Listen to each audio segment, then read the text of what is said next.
আসসালামু আলাইকুম রহমতুল্লাহি বারাকাতুহু। সম্মানিত বন্ধুগণ, আজকে আমার বিষয়বস্তু হলো ঈমান ও জীবন।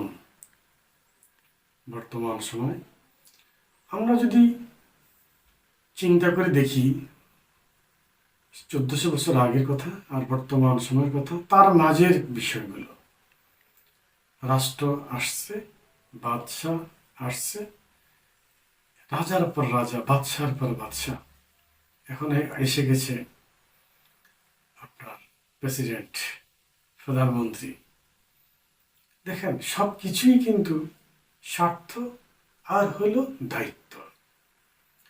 যারা আল্লাহ সুবহানাহু ওয়া তাআলার অস্তিত্ব বুঝতে পেরেছে, এই বাদশাহী, এই রাজত্ব, এই মহত্ব, প্রধানমন্ত্রী, রাষ্ট্রপতি, যুগে যুগে যে বাদশাহগুলো এসেছেন, আজকে দিন যারা আসছেন, দুই শ্রেণীর মানুষ এই কাজগুলো করেছেন।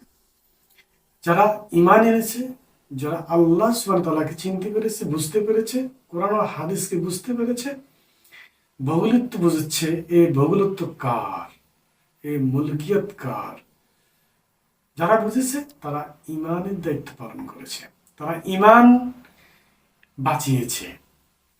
এই বাদশাহীর মাধ্যমে তারা ঈমানের পরীক্ষা দিয়েছে, তারা জয়ী হয়ে গিয়েছে।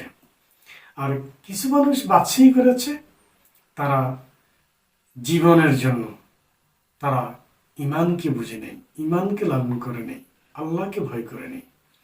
তাহলে বোঝা গেছে দুই শ্রেণীর মানুষের এই পৃথিবীতে রাজত্ব বাদশাহী করে গেছে।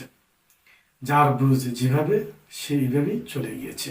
দেখেন, আজকের দুনিয়াতে দেখেন, কিছু মানুষ জ্ঞান অর্জন করার পরও দুনিয়ার স্বার্থে ঈমানের কথা বলে গিয়ে, আল্লাহ দাসত্বের কথা বলে গিয়ে, নিজের স্বার্থের দিকে তাকিয়ে নিজকে প্রতিষ্ঠিত করার জন্য, পৃথিবীতে ফেমাস বিখ্যাত হওয়ার জন্য তারা মন্ত্রিত্ব, প্রধানমন্ত্রিত্ব এবং রাষ্ট্রপতি হওয়ার জন্য তাদের সেই আকাঙ্ক্ষা তারা পূরণ করে।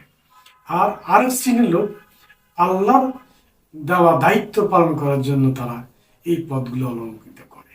আপনি কাকে পুরস্কৃত করবেন, কাকে আপনি জ্ঞানী মনে করবেন?